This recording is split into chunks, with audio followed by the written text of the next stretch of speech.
Vamos a empezar la segunda mesa. La tenía que presentar, según consta en el programa, Isabel Herreros, pero está en Alcalá de Henares en la entrega de los premios Cervantes, porque él es amigo del premiado, del Paso, y le han invitado. Es decir, en estos momentos Isabel lo estará departiendo con el rey. Confiemos en que eso acelere el advenimiento de la Tercera República, o a lo mejor lo atrasa, no sabemos. En cualquier caso ya le pediremos cuentas de esta tarde. La segunda mesa versa sobre el título genérico de la educación pública. Decíamos antes en la presentación de la jornada, poníamos de manifiesto la importancia de la formación, de la educación dentro de los valores republicanos. Y desde luego los republicanos sabemos que obligar a las gentes a ser virtuosas es la peor de las tiranías, y ejemplo de ello hay a lo largo de la historia y de la historia reciente. De ahí que haya un afán republicano en confiar en las posibilidades didácticas de la democracia, como decíamos antes, para habituar a la mayor parte de los ciudadanos en la práctica y en la participación política.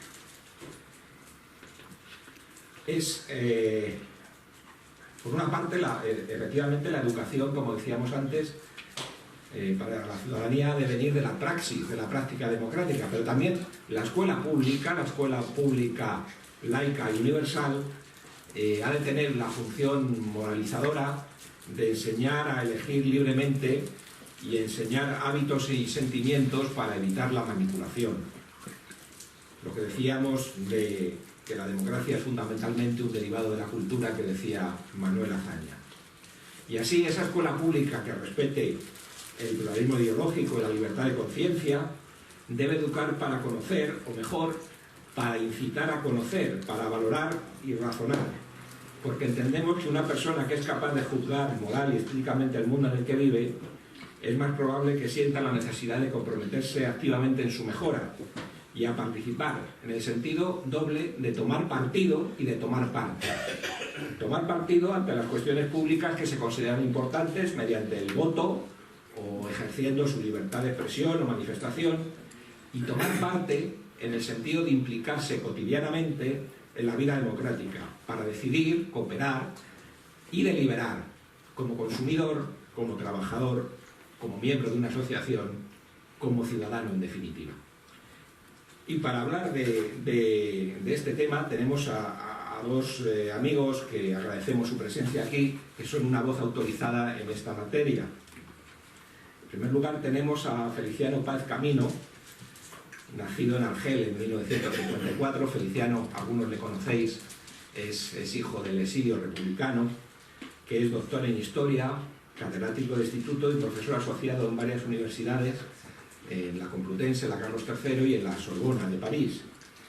Es autor de diversas publicaciones, tanto libros como artículos en revistas especializadas, y es un experto en las relaciones hispano-francesas durante la Segunda República.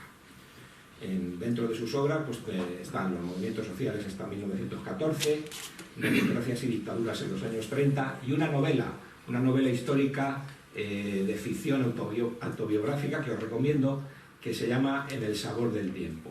Además de todo esto, yo creo que la presencia de Feliciano está más que justificada en un acto de izquierda republicana, porque tanto por su familia, tanto por parte de madre como de padre, estuvieron en la fundación de Izquierda Republicana como en Málaga como miembros del Partido Republicano Radical Socialista. Tenemos pendiente una jornada sobre el Partido Republicano Radical Socialista, de la otra pata junto al azañismo en la fundación de este partido. En primer lugar interviene Feliciano, al que sin más le doy la palabra. Muchas gracias, José Miguel, por tu cariñosa presentación. Yo no milito en Izquierda Republicana, aunque algunas veces me siento algo así como un miembro honorario de esta formación, por la frecuencia y el cariño con el que José Miguel Sebastián y también Isabel Herreros tienen la amabilidad de contar conmigo para actividades diversas promovidas por Izquierda Republicana. y seguramente también porque me acercan a ella mis simpatías por la izquierda democrática, mi afición por la palabra y por la obra de Manuel Azaña y mi interés por las realizaciones históricas de la Segunda República, particularmente en el terreno de la enseñanza. Tampoco tengo relación con Izquierda Unida, pero en la medida en que pueda expresar aquí mi opinión como ciudadano, celebraría que se siguiera manteniendo como una fuerza de izquierdas, a la vez autónoma, tenaz y dialogante. Voy a esbozar tres cuestiones, brevemente. Una primera sobre la formación y la calidad del profesorado, que es al fin y al cabo una cuestión que conozco bastante desde dentro. He sido durante más de 35 años profesor en la enseñanza secundaria, básicamente. En segundo lugar, voy a hacer una referencia breve a las modas cambiantes y a los tópicos pertinaces que persiguen la enseñanza en nuestro país. Y en tercer lugar, un poco más extensamente, haré referencia a la necesidad de una enseñanza laica y al tratamiento escolar del hecho religioso. En primer lugar, sobre el profesorado. No siempre es cómodo decirlo, pero como no tengo responsabilidades políticas y en fin, mi condición profesional es la de docente, creo que puedo decir desde esa condición que existe uno de los problemas que afectan a la enseñanza tiene que ver con la calidad profesional y tal vez con la calidad humana del profesorado. Hay profesores muy diversos, todo el mundo lo sabe, los hay de muy buena calidad y de muy abnegada disposición, pero a mí me parece que tenemos que saber que en la enseñanza se mantienen, perviven casos extremos de mala calidad, si se admite la expresión, de incompetencia, de inadaptación a la profesión, y que desgraciadamente proliferan hábitos y ambientes que a veces no contribuyen a promover la mejora. Hay una dicotomía social muy curiosa, que todos conocemos, podríamos hablar casi de una esquizofrenia. Por un lado, se considera que la educación es muy importante. Es corriente decir que es lo más importante de todo. La educación es la base del futuro, etc. Pero por otra parte, el éxito profesional de cada uno de los individuos rara vez se concibe en relación con el ejercicio de la enseñanza. Es decir, la educación es muy importante, pero los maestros y los profesores de instituto no parecen serlo tanto. A veces hablamos de Finlandia, de qué tendríamos que hacer para conseguir niveles parecidos, y bueno, pues una de las cosas que llama la atención es que allí ser maestro o ser profesor es socialmente importante. Esa importancia, en todo caso, se concentra en la enseñanza universitaria. Yo tengo experiencia personal, ahora José Miguel ha tenido la amabilidad de recordarlo. Yo he sido esencialmente profesor de instituto, profesor de secundaria, y he sido, de vez en cuando, profesor asociado en universidades. Pues bien, cuando he participado en alguna actividad, etcétera, a pesar de que casi siempre he insistido en mi condición de profesor de secundaria, pues casi siempre se ha subrayado en la presentación mi condición de profesor universitario. Enseñanza universitaria, yo que en fin he combinado las dos, es más prestigiosa y es también más cómoda, ¿no? Tiene también un acceso más turbio a ella, más dependiente de las relaciones personales. No voy a hablar de ello, pero es uno de los temas que conocemos, ¿verdad? El vasallaje, el intercambio de favores, el acotamiento de los temas de investigación, y en ella se dan casos extremos de absentismo, de incompetencia, que no serían de recibo ni siquiera en los niveles anteriores, primario y secundario, de la enseñanza. Giner de los Ríos pedía que los mejores profesores estuvieran en la enseñanza básica y primaria. Es ahí, evidentemente, donde se está jugando lo más importante. Conforme se sube en la escala, disminuye la influencia del profesor en la formación del alumno.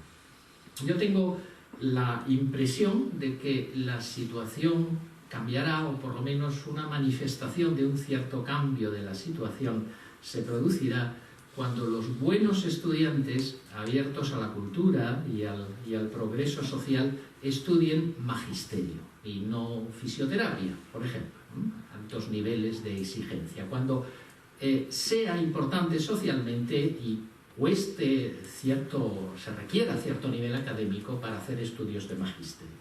O cuando de nuevo acudan a las facultades de letras y de ciencias alumnos, en fin, de buen nivel, esas facultades que encauzan hacia el ejercicio de la enseñanza secundaria. Debo decir, para terminar este primer comentario, que tampoco el sistema tiende a captar a los mejores para la educación. Es corriente que tras una brillante formación universitaria, un joven que quiere dedicarse, por ejemplo, a la enseñanza secundaria, tenga dificultad para tener un acceso directo a un puesto de profesor. Se suele dar más importancia a los méritos adquiridos por antigüedad en la condición interina, etc.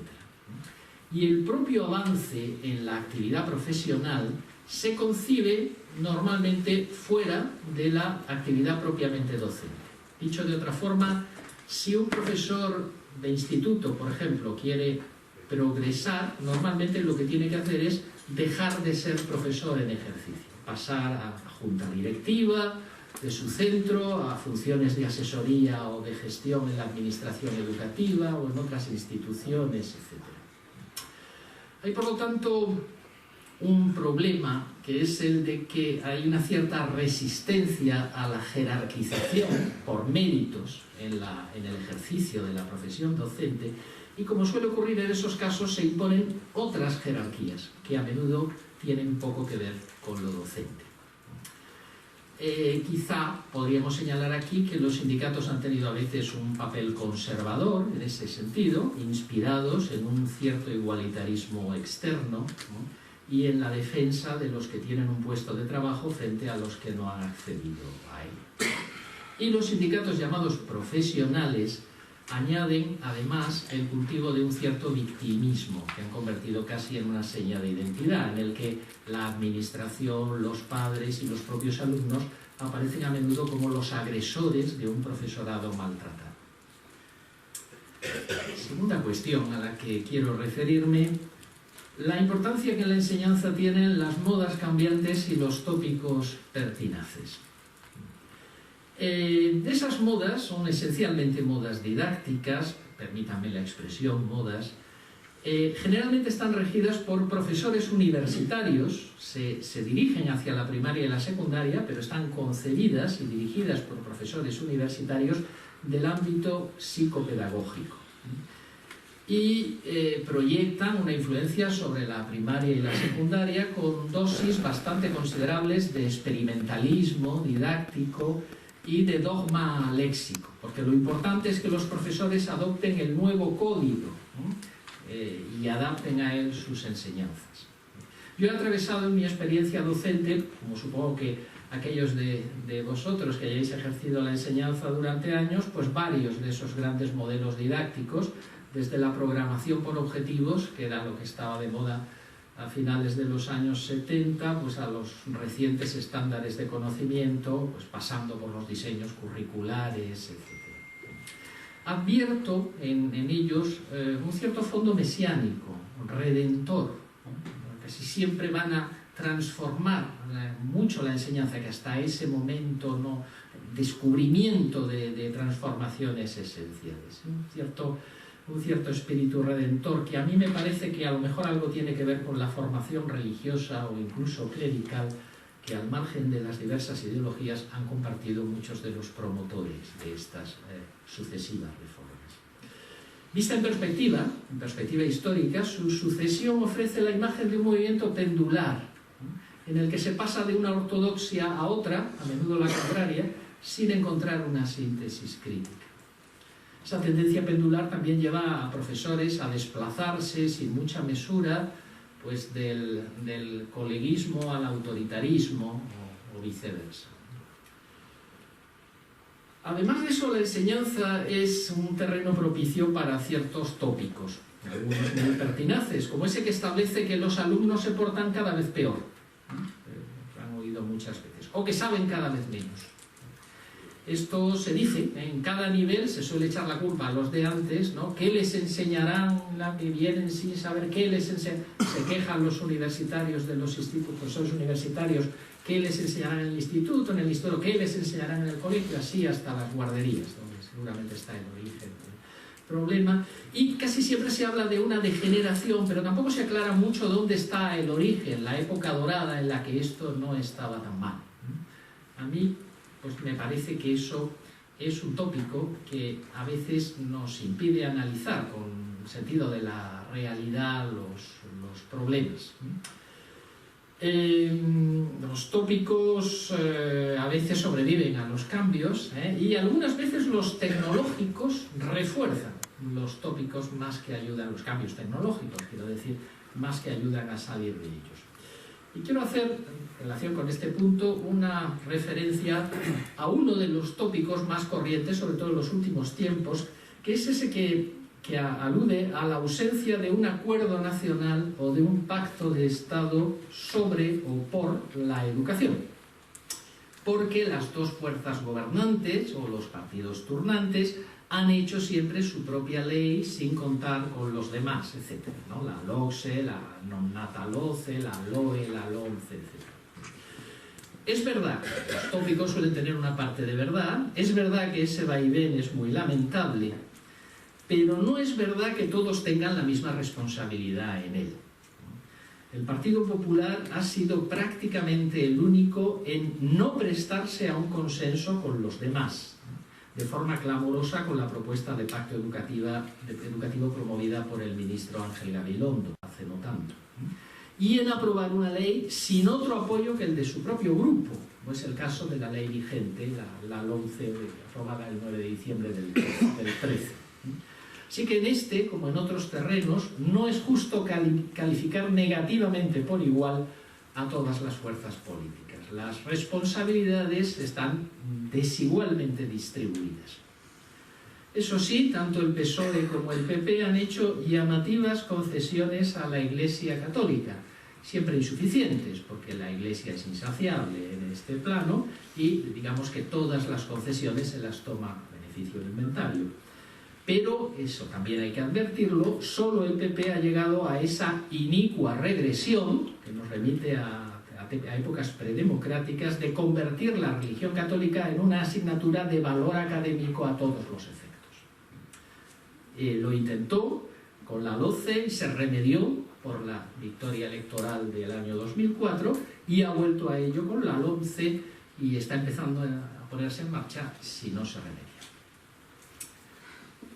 Tercer y último aspecto que voy a comentar con un poquitín más de extensión, una cosa que tiene que ver con esto que acabo de comentar, el tema de la religión en los centros de enseñanza. Pasados los tiempos de la imposición nacional católica, yo tuve que estudiar 7 cursos de religión, porque no había otro remedio, ¿verdad? Pues ahora se dice que hay que mantener la religión, evidentemente no se les puede imponer a los que la rehúyan, pero se justifica porque es un acercamiento a elementos que forman parte de nuestra cultura, etc., ¿no? Bueno, tenemos que saber y explicar a quienes no lo sepan que eso no es verdad. Que la materia de religión católica es explícitamente, no porque ella lo dice, es una materia de adoctrinamiento católico, y que está impartida por personas designadas por la autoridad eclesiástica, aunque eso sí, remuneradas con dinero público, como ellos piensan. Debe haber en la enseñanza, y a lo mejor hay que potenciarlo, un tratamiento escolar del hecho religioso. ¿Cómo no? El hecho religioso es una creación humana. En la escuela tenemos que analizar, si se me permite la expresión, los dioses como creación de los hombres y ponderar la influencia que el hecho religioso ha tenido en la historia, en el arte, en el pensamiento, etc. Así que no se trata en absoluto de borrar el hecho religioso de la enseñanza, sino la enseñanza confesional de cada una de las religiones, que es, por cierto, un acercamiento parcial y sesgado a estas, como confiar a un stalinista el estudio de la historia de Rusia o a un franquista el estudio de la historia de España. En ese tratamiento no confesional del hecho religioso, que puede tener cabida en las distintas materias o eventualmente incluso en una materia de historia de las religiones con un enfoque confesional, yo creo que no hay que perder de vista que hay 2 o 3 cosas que hay que tener en cuenta. En primer lugar, debe potenciarse el enfoque histórico, es decir, debe subrayarse las semejanzas y las vinculaciones genealógicas entre las religiones y debe darse entrada a las luchas entre ellas, tanto externas como internas, por ejemplo a las herejías. En segundo lugar, ese análisis del hecho religioso no debe negar la dificultad que determinados avances de la humanidad, la libertad personal, el conocimiento científico, la igualdad social y de género, las dificultades que esos avances han encontrado en las religiones, como elemento de freno, mayor o menor intensidad, del avance de la humanidad en determinados sentidos. Y en tercer lugar, no estaría mal también que este análisis del hecho religioso incorporara una cierta actividad preventiva del fanatismo religioso, fanatismo de cualquier religión, e incluso quizá de ciertas supersticiones que van por libre, pero que tienen cierta presencia en algunos ámbitos como la astrología. Hay que explicarles a los alumnos que no es lo mismo la astrología que la astronomía, como no es lo mismo la quiromancia que la grafología, etc. Hay que tener claro, además, creo yo, que la libertad religiosa no significa que lo que hay que hacer es diversificar y que además de tener adoctrinamiento católico puedan tener adoctrinamiento de otras religiones. La libertad religiosa dentro de la confesionalidad del Estado no requiere la ampliación ad infinitum del cupo de adoctrinadores. Eso también creo que conviene tenerlo claro, sino el mantenimiento de la enseñanza doctrinal de las religiones fuera y a considerable distancia, si es posible, del ámbito escolar. Otra idea que quizá no estaría mal reflexionar sobre ella en este marco es que no se trata, en todo caso, de sustituir un clericalismo de derechas, perdón si es un pleonasmo, por uno de izquierdas, perdón si es un oxímoron, ¿no? No se trata de que nos encandilemos de pronto cuando tras una larga dosis de tradición un papa va de moderno de vez en cuando, y tampoco de escandalizarse cuando un obispo profiere una barbaridad acorde con su doctrina y con su oficio, como si eso nos incumbiera. Creo que conviene saber además, que muchos de vosotros seguramente lo sabéis, lo habéis padecido, que la enseñanza doctrinal de la religión condiciona la organización de los centros, trastoca el horario de los que no la cursan, que muchos centros, con el que yo he estado mucho tiempo últimamente, son mayoría los que no la cursan, y cada vez más mayoría conforme van ganando en autonomía de decisión, es decir, en los cursos los mayores, y hay que inventar para ellos otra actividad. Los oficiantes de esta materia utilizan con frecuencia ciertos, podríamos llamar, chantajes positivos, las notas altas, que ahora si empiezan a contar con más motivo, ¿verdad? El buen rollo. A menudo se entrometen con desparpajo en otras actividades culturales, la revista, etcétera, etcétera. Y esta es una cosa llamativa, ni siquiera aseguran a sus alumnos un conocimiento básico de la iconografía cristiana, como he podido comprobar como profesor de Historia del Arte. Les cuento brevemente una anécdota. Durante una temporada, la alternativa al aprendizaje doctrinal de la religión católica era una cosa llamada, una actividad, así venía oficialmente denominada, el boletín, que se llama Sociedad, Cultura, Religión. Y algunos profesores, pues para completar el horario, etcétera, profesores de historia, filosofía, dábamos esa materia, esa actividad que ni se ponía nota, no os podéis imaginar en qué condiciones se daba aquello, ¿no? La que acudían pues los que no querían ir a adoctrinamiento católico. Recuerdo que yo, que tenía la conciencia de que esos chavales no debían perder el tiempo, pues les hablaba de diversas cosas, muchas de las cuales tenían que ver con la historia de las religiones, y en una ocasión traté el tema de la imagen de la mujer en las religiones, las diosas, etcétera, y me entretuve bastante con una sucesión de imágenes de la Virgen María, también como una forma de acercamiento a la evolución del arte. Bueno, aquello resultó relativamente curioso y entretenido. Y recuerdo que a la salida capté el siguiente comentario. Cuando venían los alumnos de religión católica, uno de ellos le preguntó a uno de los alumnos que habían estado en mi clase: ¿de qué habéis estado hablando? Y él dijo: de la Virgen María, el de Sociedad, Cultura y Religión. ¿Y vosotros? Le preguntó al que venía de religión católica, y este le dijo: pues nos han puesto un vídeo sobre el aborto. Es decir, que en aquella cosa la presentación de la iconografía religiosa había corrido a cargo del profesor que no daba religión, y el profesor que daba religión pues había hecho, en fin, había introducido un elemento de propaganda doctrinaria.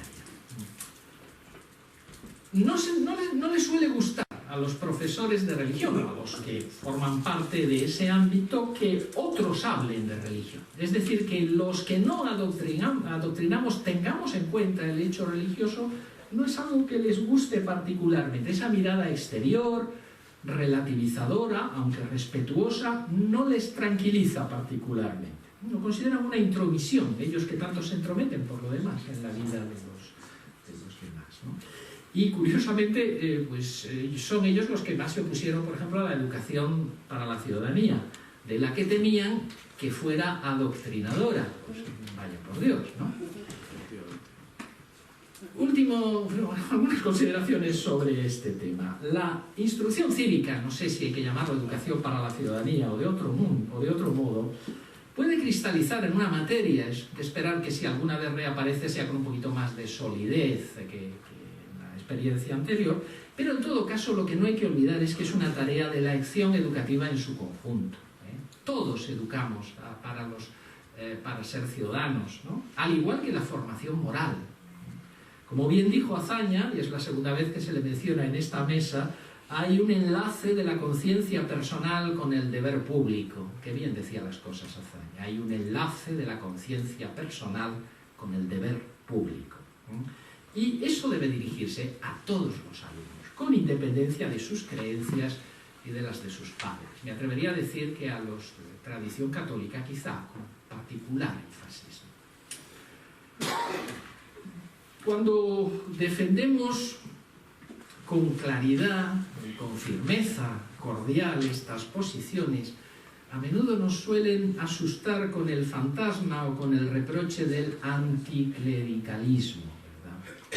Bueno, si entendemos por anticlericalismo, como creo que hay que entenderlo, la oposición a la intromisión de las instituciones eclesiásticas en la vida civil y a que las creencias de algunos inspiren las leyes de todos, pues creo que tenemos no solo el derecho, sino la obligación cívica de ser anticlericales. Hay una famosa cita de Machado a través de Juan de Mairena que decía que se debe ser anticlerical y a la vez quizá religioso. Yo creo que tenemos la obligación cívica de ser anticlericales y el derecho a ser religiosos o no religiosos o antirreligiosos, es decir, activamente críticos con las religiones, quizás sobre todo con las de matriz monoteísta. Sobran razones históricas y de presente para esa crítica.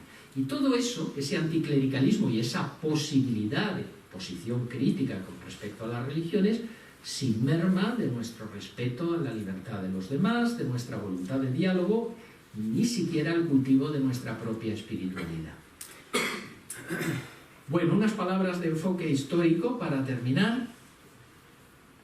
Yo soy de los que creen que la transición española tuvo más luces que sombras. y que el balance de la acción de gobierno desde entonces, especialmente de los gobiernos socialistas, es globalmente positivo. Pero creo también que en ciertas materias ha sido un tiempo de ocasiones perdidas, en el que ha faltado coraje político, claridad de ideas y en el que quizá han sobrado infiltraciones clericales en las filas de la izquierda. Hay dos problemas que han pesado como una losa en nuestra historia: el problema militar y el problema eclesiástico, el ejército y la iglesia, ¿verdad? Creo que estaban muy presentes en la época de la transición, quizá más el problema militar. Creo que ese, el del ejército, recibió un tratamiento discreto y eficaz. Pero no cabe decir lo mismo del otro, de la iglesia. A pesar de la rápida secularización de la sociedad española, está resultando mucho más difícil construir un Estado laico que un Estado civil. Y la enseñanza es a todas luces una de las claves de esa dificultad. Se ha avanzado mucho en la generalización de la enseñanza. No podemos decir que no hemos avanzado en muchos terrenos en la enseñanza, pero a mi juicio se han empleado demasiadas energías y medios materiales en reformas y recursos de mucha pretensión retórica y poco alcance práctico. Y mientras tanto, se ha renunciado a llevar a término un proyecto que choca con fuertes intereses, claro, como la Iglesia hemos dado, pero es esencial para el progreso social.